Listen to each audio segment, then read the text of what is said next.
உலகத்திலேயே ரொம்ப ராசி இல்லாத ஒரு முதலீட்டாளரை உங்களால கற்பனை செஞ்சு பார்க்க முடியுமா? அதாவது அவரு 35 வருஷமா தொடர்ந்து பங்கு சந்தையில முதலீடு பண்றாரு. ஆனா ஒவ்வொரு வருஷமும் ஆமா, கரெக்ட்டா அந்த வருஷத்தோட உச்சக்கட்ட விலையில முதலீடு செய்வாரு. இன்னைக்கு நாம அலச போற டேட்டா செட் பாத்தீங்கன்னா, இந்த சென்செக்ஸ் வொர்ஸ்ட் டைமிங் இன்வெஸ்டர் பத்தினது தான். 1991ல இருந்து 2026 வரைக்கும் பிஎஸ்சி சென்செக்ஸ் தரவுகளை வச்சு இந்த ஆழமான அலசலை நாம பண்ண போறோம். உங்களுடைய நேரத்தை மிச்சப்படுத்தி மார்க்கெட் டைமிங் பத்தின ஒரு பெரிய கட்டுக்கதையை உடைக்கிறது தான் நம்ம நோக்கம். கரெக்ட். இந்த டேட்டா செட்டோட விதிமுறைகளை முதல்ல நாம தெளிவா புரிஞ்சுக்கணும். அவரு ஒவ்வொரு வருஷமும் அந்த குறிப்பிட்ட ஆண்டின் 52 வீக் ஹை, அதாவது மார்க்கெட் ரொம்ப அதிக விலையில இருக்கும்போது 1,00,000 ரூபாய முதலீடு செய்றாரு. ஆமா, அடுத்த நாளே மார்க்கெட் சரியா ஆரம்பிக்கும். நடுவுல அவர் எந்த பங்கையும் விற்கவே இல்ல. எந்த ஒரு டிவிடெண்ட் தொகையும் நாம இதுல கணக்குல எடுத்துக்கல. ஏப்ரல் 2, 2026 நிலவரப்படி இப்போ தற்போதைய சென்செக்ஸ் 73,300 புள்ளிகள்ல இருக்கு. இந்த 35 வருஷங்கள்ல அவர் வருஷத்துக்கு 1,00,000ன்னு மொத்தம் 35 லட்சம் ரூபாய் முதலீடு பண்ணியிருக்காரு. இப்போ உங்ககிட்ட ஒரு கேள்வி கேக்குறேன். தொடர்ந்து 35 தடவை எப்போதுமே தப்பான நேரத்துல என்ட்ரி கொடுத்த ஒருத்தரோட போர்ட்ஃபோலியோ இப்போ என்னவாகி இருக்கும்? லாஜிக்கா பார்த்தா ஒவ்வொரு வருஷமும் அவர் நஷ்டத்துல தான் ஆரம்பிக்கிறாரு. அப்ப அவரோட மொத்த பணமும் அழிஞ்சு அவர் நடுத்தெருவுக்கு வந்திருக்கணும். அதான நியாயம்? ஆனா இந்த தரவுகள் காட்டுற உண்மை என்னன்னா, அந்த 35 லட்சம் ரூபாய் இன்னைக்கு 3,5,80,379 ரூபாயா விஸ்வரூபம் எடுத்திருக்கு. ஒரு நிமிஷம், 3 கோடியா? இதை என்னால நம்பவே முடியல. இது எப்படி இருக்குன்னா, ஒரு ரயில்ல நாம ஏறிய உடனே அது பின்னோக்கி நகர்ந்தாலும் நம்ம பயப்படாம உள்ளேயே உட்கார்ந்திருந்தா. அது கடைசியா நாம நினைத்ததை விட ரொம்ப வேகமா இலக்கை அடையிற மாதிரி இருக்கு இல்லையா? ஆமா. ஆனா இது எப்படி சாத்தியம்? மேத்ஸ் இடிக்குதே. உச்சத்துல வாங்கினா அடுத்த நாளே விலை குறையும். ஒவ்வொரு முறையும் இன்வெஸ்ட் பண்ணோன்னே போர்ட்ஃபோலியோ மைனஸ்ல போகும். அப்புறம் எப்படி இந்த பணம் 3 கோடியா மாறுச்சு? நீங்க கேக்குற லாஜிக் ரொம்ப நியாயமானது தான். குறுகிய காலத்துல பார்த்தா அவர் ஒவ்வொரு முறையும் நஷ்டத்தை மட்டும்தான் சந்திச்சிருக்காரு.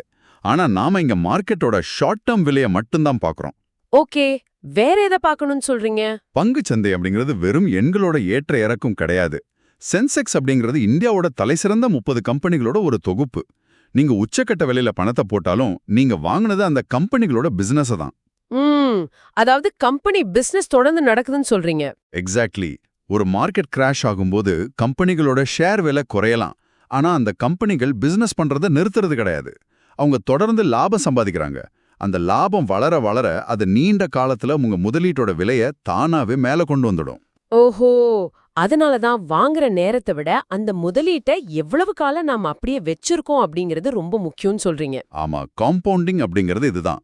காலம்தான் இங்க மிகப்பெரிய மேஜிக். சரி, லாங் டேர்ம்ல கம்பெனியோட உண்மையான லாபம் மார்க்கெட் விலையை காப்பாத்திடும்னு ஏத்துக்கிறேன். ஆனா எனக்கு இதுல ஒரு பெரிய முரண்பாடு இருக்கு. ஒரு நார்மலான ஏற்ற இறக்கத்துக்கு நீங்க சொல்ற லாஜிக் செட் ஆகும். வேற என்ன சந்தேகம் உங்களுக்கு? அந்த மார்க்கெட் உச்சமே ஒரு பெரிய கிரிமினல் மோசடியா இருந்தா என்னாகும்? உதாரணமா 1992ல நடந்த ஹர்ஷத் மேத்தா ஸ்கேம் எடுத்துக்கோங்க. ஆமா, அது ஒரு பெரிய ஸ்கேம் தான். எந்த ஒரு அடிப்படை காரணமும் இல்லாம மார்க்கெட் பொய்யாக 4,546 புள்ளிகளுக்கு பம்ப் பண்ணப்பட்டிருந்தது. அது ஒரு மாயை. அந்த மோசடியான உச்சத்துல எந்த விவரமும் தெரியாம 1,00,000 போட்டவரைக்கு மார்க்கெட் கிராஷ் ஆனப்போ எல்லாமே முடிஞ்சதுன்னு தானே தோணியிருக்கும்னு கேக்குறீங்க? ஆமா, ஒரு ஃபேக்கான விலையில வாங்கின முதலீடு எப்படி திரும்ப மேல வரும்? அந்த பணம் கண்டிப்பா அழிஞ்சிருக்கணும்ல. ரொம்ப அருமையான கேள்வி. 1992ல அந்த 4,546 புள்ளிகள் அப்படிங்கிறது உண்மையிலேயே ஊதி பெரிதாக்கப்பட்ட ஒரு குமிழி தான். ஆனா நீங்க அந்த டேட்டாவை கொஞ்சம் உன்னிப்பா கவனிங்க. சொல்லுங்க, கேக்குறேன். அந்த 1992ல மிக மோசமான நேரத்துல, அதாவது ஹர்ஷத் மேத்தா உச்சத்தில் போடப்பட்ட அந்த 1,00,000 ரூபாய் இன்னைக்கு 16,12,407 ரூபாயா உயர்ந்திருக்கு. வாவ், 16 லட்சமா? அது எப்படி சாத்தியம்? இது புரிஞ்சுக்க ஒரு சின்ன உதாரணம் சொல்றேன். ஒரு வேகமா வளர்ந்து வர்ற நகரத்துல நீங்க ஒரு நிலம் வாங்குறீங்கன்னு வச்சுக்கோங்க. ஒரு புரோக்கர் அந்த நிலத்தோட விலைய ரொம்ப அதிகமா ஏத்தி உங்ககிட்ட வித்துடுறாரு. ஓகே, உண்மையான மதிப்பை விட நான் அதிகமா கொடுத்துட்டேன். கரெக்ட். கொஞ்ச நாள்ல அந்த ஹைப் எல்லாம் குறைஞ்சதும் நிலத்தோட விலை பாதிக்கு பாதி சரிஞ்சிடுது. இப்போ நீங்க நஷ்டத்துல இருக்கீங்க. ஆனா நீங்க அந்த நிலத்தை விக்காம அப்படியே வச்சிருக்கீங்க. அப்புறம் ஒரு 10-15 வருஷம் கழிச்சு? ஆமா, அடுத்த 15 வருஷத்துல அந்த நகரத்துல புதுசா ஐடி பார்க்குகள் வருது, மெட்ரோ ரயில் வருது, மக்கள் தொகை அதிகமாகுது. இப்போ அந்த நகரத்தோட ஒட்டுமொத்த வளர்ச்சியால உங்க நிலத்தோட உண்மையான மதிப்பும் பல மடங்கு உயர்ந்து நீங்க அன்னைக்கு அதிகமா கொடுத்து வாங்கின அந்த ஃபேக்கான விலையை விட ரொம்ப தாண்டி போயிடுது. ஆஹா, இது எனக்கு ரொம்ப தெளிவா புரியுது. அப்போ 1991ல வந்த தாராளமயமாக்கல், அதாவது லிபரலைசேஷனுக்கு அப்புறம் இந்திய பொருளாதாரம் உண்மையிலே வளர ஆரம்பிச்சது. மிகச்சரி. மோசடிகள் தற்காலிகமானது, ஆனா பொருளாதார வளர்ச்சி உண்மையானது. மார்க்கெட் விலைய ஹர்ஷத் மேத்தா மாதிரி ஆட்கள் தற்காலிகமா ஏத்திருக்கலாம். ஆனா அந்த பேங்க்ஸ், ஃபேக்டரிகள் எல்லாம் நிஜமாவே நல்ல செயல்பட்டு அடுத்தடுத்த வருஷங்கள்ல உண்மையான லாபத்தை சம்பாதிச்சதால மார்க்கெட் திரும்ப மேல வந்துடுச்சு. இத அந்த முதலீட்டாளர் உணர்ந்ததால தான் அவர் முதலீட்டை நிறுத்தல. 1992 கிராஷுக்கு அப்புறம் 1995ல மார்க்கெட் எந்த வளர்ச்சியும் இல்லாம மந்தமா இருந்தப்பவும் சரி, 1996ல மார்க்கெட் ஒரே இடத்துல சுத்திட்டு இருந்தப்பவும் சரி, அவர் தொடர்ந்து இன்வெஸ்ட் பண்ணிருக்காரு. 1997ல ஆசிய பொருளாதார நெருக்கடி வந்து மார்க்கெட் பயத்துல உறைஞ்சிருந்தப்போவும் அவர் ஒவ்வொரு வருஷமும் அந்த மோசமான உச்சங்கள்ல 1,00,000 தொடர்ந்து போட்டுக்கிட்டே இருந்திருக்காரு. ஆமா, அதுதான் அவரோட வெற்றியோட ரகசியம். ஆனா இது சொல்ல ஈஸி. அந்த சமயத்துல அவர மனநிலை எப்படி இருந்திருக்கும்னு நினைச்சு பாருங்க. ஒவ்வொரு வருஷமும் பணத்தை போடுறாரு, அது குறையுது. அடுத்த வருஷம் போடுறாரு, அதுவும் குறையுது. உண்மையிலேயே அதுக்கு ஒரு பெரிய எமோஷனல் கண்ட்ரோல் வேணும். இத தொடர்ந்து செய்யறதுக்கு சாதாரண பொறுமை பத்தாது. ஒரு விதமான எமோஷனல் ரோபோட் மாதிரி இருக்கணும். சரி, 90கள்ல நடந்த இந்த உள்ளூர் மோசடிகள், குமிழிகள் ஒரு பக்கம் இருக்கட்டும். ஆ, அடுத்தது உலகளாவிய பிரச்சனைகளுக்கு வரீங்களா? ஆமா, ஒரு நகரத்தோட வளர்ச்சி நிலத்தோட விலையை ஏத்திடும்னு சொன்னீங்க. ஆனா உலகமே ஸ்தம்பிச்சு போனா என்ன ஆகும்? 2000கள்ல நாம இதைத்தானே பார்த்தோம். கரெக்ட். 2000 வருஷம் .com குமிழி வெடிச்சது. அப்புறம் கேத்தன் பரேக் மோசடி. அந்த நேரத்துல சென்செக்ஸ் 6150ல இருந்தது. அதைத் தொடர்ந்து 2001ல அமெரிக்கால 9/11 தாக்குதல். உலக பொருளாதாரமே ஒரு பெரிய அதிர்ச்சிக்குள்ளானது. ஆனா அதெல்லாம் கூட ஒரு வகையில சகிச்சுக்கலாம். 2008ஆம் ஆண்டு நினைச்சா எனக்கு இப்பவும் தலை சுத்துது. குளோபல் ஃபைனான்சியல் கிரைசிஸ் பத்தி சொல்றீங்க? ஆமா, அது வெறும் மார்க்கெட் கிராஷ் கிடையாது. குளோபல் ஃபைனான்சியல் சிஸ்டமே அழிஞ்சிர போகுதுன்னு எல்லாரும் பயந்த காலகட்டம். சென்செக்ஸ் 21,207 என்ற அதீத உச்சத்துல இருக்கும்போது நம்ம முதலீட்டாளர் 1,00,000 முதலீடு செய்றாரு. ஆமா, கரெக்டா உச்சத்துல போடுறாரு. அடுத்த சில மாசங்கள்ல லேமன் பிரதர்ஸ் மாதிரி உலகின் மிகப்பெரிய பேங்குகள்லாம் திவாலாகுது. இந்திய சந்தையும் 50% மேல சரியுது. மார்க்கெட் 8000 புள்ளிகளுக்கும் கீழே போயிடுச்சு. ரொம்ப மோசமான ஒரு கிராஷ் அது. 21,207ல வாங்கின ஒரு போர்ட்ஃபோலியோ கண்ணு முன்னாடியே பாதிக்கு பாதியா அழியறத பாக்கும்போது யாருமே இதுக்கு மேல மார்க்கெட்ல இருக்கக்கூடாதுன்னு தானே நினைப்பாங்க. அந்த பணம் முற்றிலுமாக அழிந்து விட்டது என்றுதானே அர்த்தம். இங்குதான் நாம லிக்விடிட்டி, அதாவது பணப்புழக்கத்துக்கும் கம்பெனிகளோட உண்மையான பிசினஸ்க்கும் உள்ள வித்தியாசத்தை புரிஞ்சுக்கணும். 2008ல உலகளாவிய வங்கிகள்ல பணப்புழக்கம் நின்னதால ஒரு மிகப்பெரிய பேனிக் உருவாச்சு. அதாவது பேங்க்ல காசு இல்ல, அதனால எல்லாரும் பயந்துட்டாங்க. ஆமா, அந்த பீதியில எல்லா இன்வெஸ்டர்ஸும் தங்களோட ஷேரை விற்க ஆரம்பிச்சாங்க. அதனால விலை சரிஞ்சது. ஆனா மக்கள் பொருட்களை வாங்குவதையோ, சோப்பு பயன்படுத்துறதையோ, மருந்து மாத்திரை வாங்குறதையோ நிறுத்தலையே. ஓ, அப்படி வரீங்களா? ஆமா, நல்ல கம்பெனிகளோட வியாபாரம் முழுசா ஜீரோ ஆகல. மனிதர்களோட நுகர்வு தொடர்ந்து நடந்துகிட்டே தான் இருந்தது. ஓ, அப்ப மார்க்கெட் விலை பயத்துல சரிஞ்சது தவிர பிசினஸ் மொத்தமா அழியல. சரியா சொன்னீங்க. மார்க்கெட் எப்போதுமே ஒரு விஷயத்தை முன்கூட்டியே கணிக்க முயற்சி பண்ணும். உலகம் அழிய போதுன்னு பயந்து மார்க்கெட் சரிஞ்சது. ஆனா உலகம் அழியல, பொருளாதாரம் திரும்பவும் இயல்பு நிலைக்கு வர ஆரம்பிச்சதும் மார்க்கெட் ரொம்ப வேகமா ரெக்கவர் ஆச்சு. வாவ், அந்த 2008 முதலீடு இப்போ எப்படி இருக்கு? 2008ல உச்சத்துல போடப்பட்ட அந்த 1,00,000 ரூபாய் அழியல. அது இன்னைக்கு 3,45,641 ரூபாயா வளர்ந்து நிக்குது. சந்தை எப்பவுமே மனிதர்களோட அதீத பயத்தை விலை பேசும். ஆனா இறுதியில கம்பெனிகளோட லாபத்தை மட்டுமே பின்தொடரும். இந்த லாஜிக்க நான் அப்படியே 2020 COVID-19 காலகட்டத்தோட பொருத்தி பார்க்கறேன். கோவிட் கிராஷ் அப்படிங்கிறது யாருமே எதிர்பார்க்காத ஒரு பிளாக் ஸ்வான் நிகழ்வு. உலகமே முடங்கி போன நேரம் அது. ஆமா, மார்க்கெட் ரொம்ப வேகமா சரிஞ்சது. நம்ம முதலீட்டாளர் சரிவுக்கு முந்தைய உச்சமான 42,274 புள்ளிகள்ல கரெக்டா 1,00,000 போட்டிருக்காரு. அடுத்த சில நாட்கள்ல உலகமே லாக்டவுன். மார்க்கெட் அதல பாதாளத்துக்கு போச்சு. இப்போ நீங்க சொன்ன அதே மெக்கானிசம் தான் எங்கேயும் வேலை செஞ்சிருக்கு. 100% அதே மெக்கானிசம் தான். லாக்டவுன்ல உலகம் அழியல, திரும்பவும் பிசினஸ் நடக்கும்னு மார்க்கெட் உணர்ந்ததும் அது ஒரு வழிவத்துல ரொம்ப வேகமா மீண்டு வந்ததை நம்ம பார்த்தோம். அன்னைக்கு 42,774ல போடப்பட்ட அந்த 1,00,000 இன்னைக்கு 1,73,393 ரூபாயா லாபத்துல இருக்கு. இது உண்மையிலே மனசுக்கு ரொம்ப பெரிய நிம்மதியை தருது. இதிலிருந்து நம்ம கத்துக்க வேண்டியது என்னன்னா, சந்தை வீழ்ச்சி என்பது நிரந்தரமானது அல்ல. அது பொருளாதார வளர்ச்சியோட ஒரு அங்கம்தான். கண்டிப்பா. இப்போ நவீன காலத்துக்கு வருவோம். ஆமா, இப்போ நாம கடந்த 10-15 வருஷத்துல நடந்த விஷயங்களை கொஞ்சம் டெக்னிக்கலா அலசலாம். 2010களுக்கு பிறகு இந்திய சந்தையில பல அரசியல் மற்றும் பொருளாதார மாற்றங்கள், சீர்திருத்தங்கள் வந்துச்சு. ஆமா, 2013ல டேப்பர் டான்ட்ரம், 2016ல பணமதிப்பிழப்பு, 2017ல ஜிஎஸ்டி சீர்திருத்தங்கள்னு சொல்லிட்டே போகலாம். இது ஒவ்வொன்றும் மார்க்கெட்ல பெரிய வாலட்டிலிட்டியை உருவாக்குச்சு. இந்த இடத்துல நான் ஒரு விஷயத்தை தெளிவுபடுத்திக்க விரும்புறேன். நாம இந்த சீர்திருத்தங்களை அரசியல் ரீதியா ஆதரிக்கவோ எதிர்க்கவோ இல்ல. ஒரு நியூட்ரலான பார்வையில மார்க்கெட் இதை எப்படி எதிர்கொண்டது அப்படிங்கறத மட்டும் நாம பாக்குறோம். ஆமா, மார்க்கெட் ரியாக்ஷன் மட்டும்தான் நம்ம ஃபோக்கஸ்.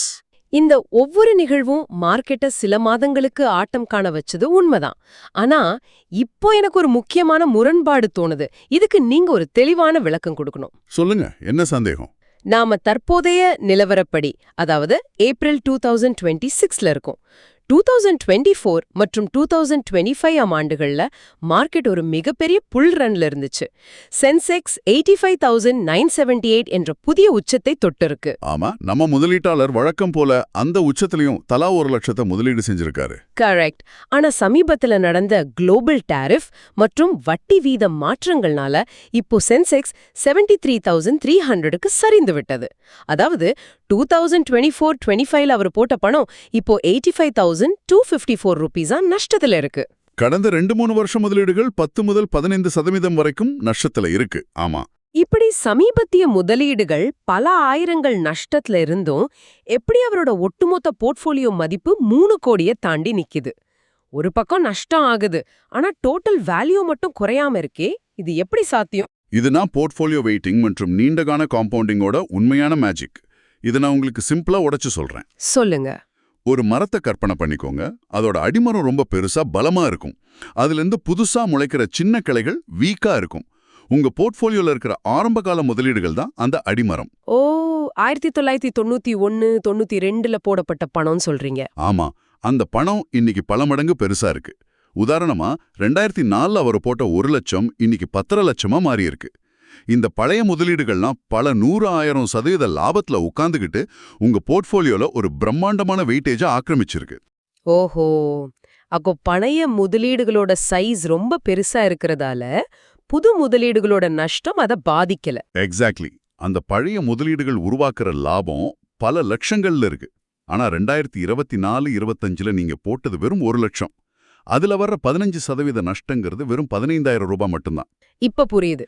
கோடிக்கணக்கில் வளர்ந்து நிக்கிற பழைய முதலீடுகளோட லாபத்தோட ஒப்பிடும்போது இந்த சமீபத்திய முதலீடுகளோட நஷ்டம் கடலில் கரைத்த பெருங்காயம் மாதிரி தான். ஆரம்பகால முதலீடுகள் ஒட்டுமொத்த போர்ட்ஃபோலியோக்கான லாபத்தையும் தன்னோட தோள்ல சுமந்துக்குது. இதனால தான் சமீபத்திய முதலீடுகள் நஷ்டத்துல இருந்தாலும் டோட்டல் போர்ட்ஃபோலியோ 3 கோடியை தாண்டி நிக்குது. ஆமா, இதுதான் உண்மையான காம்பவுண்டிங் பவர். இது எனக்கு ஒரு பெரிய ஆஹா மொமெண்டா இருக்கு. காம்பவுண்டிங் அப்படிங்கிறது ஏதோ பேப்பர்ல வர்ற கணக்கு கிடையாது. அது நிஜமாவே நம்ம போர்ட்ஃபோலியோவை எப்படி ஒரு பெரிய கேடய மாதிரி பாதுகாக்குதுன்னு இப்ப நல்லா புரியுது. கரெக்ட். ஆரம்பத்துல போட்ட அந்த விதைகள் அன்னைக்கு பெரிய மரமா வளர்ந்து புதுசா வர்ற புயல்களையெல்லாம் தாங்கி நிக்குது. இதிலிருந்து ஒரு விஷயம் ரொம்ப தெளிவா தெரியுது. நாம எல்லாருமே மார்க்கெட்டை ப்ரெடிக்ட் பண்ணணும், சரியான நேரத்துல என்ட்ரி கொடுக்கணும்னு ரொம்ப மெனக்கெடுறோம். ஆனா இந்த டேட்டா செட் நமக்கு கத்துக் கொடுக்கிற மிக முக்கியமான பாடம் வேற. பங்குச்சந்தையை கணிப்பதல்ல, சந்தையில் நாம் எவ்வளவு காலம் தொடர்ந்திருக்கிறோம் என்பதே முக்கியம். Time in the market always beats timing the market. ஆமா, இது வெறும் வார்த்தைகள் கிடையாது. 35 வருட சரித்திரம் நமக்கு உணர்த்தும் ஆழமான உண்மை. மார்க்கெட் எப்பவுமே நேர்கோட்ல பயணிக்காது. மோசடிகள் வரும், குளோபல் கிராஷ் வரும், அரசியல் மாற்றங்கள் வரும். சந்தையின் உச்சத்தைக் கண்டு பயப்பட தேவையில்லை, வீழ்ச்சியைக் கண்டு ஓட தேவையில்லை. நாம செய்ய வேண்டியதெல்லாம் நல்ல பிசினஸ்ல முதலீடு செஞ்சுட்டு பொறுமையா மார்க்கெட்ல நிலை கொண்டிருக்கிறது மட்டும்தான். நிச்சயமா. இத கேட்டுக்கிட்டு இருக்கிற உங்களுக்கும் இந்த அலசல் ரொம்பவே யூஸ்ஃபுல்லா இருந்திருக்கும்னு நம்புறேன். இனிமேல் இன்னைக்கு மார்க்கெட் ரொம்ப அதிகமா இருக்கே, இப்ப பணத்தை போடலாமா அப்படின்னு செய்திகளை பார்த்து நீங்க பயப்பட தேவையில்லை. கண்டிப்பா. உலகத்தோட மிக மோசமான நேரத்துல 35 தடவை தொடர்ந்து தப்பான என்ட்ரி கொடுத்தவரு இன்னைக்கு 3 கோடி லாபத்தோட தான் வெளியே வந்திருக்காரு. இந்த ஆழமான அலசலை நாம முடிக்கிறப்போ உங்களுக்குள்ள ஒரு கேள்வியை நான் விட்டுட்டு போக விரும்புறேன். கொஞ்சம் யோசிச்சு பாருங்க.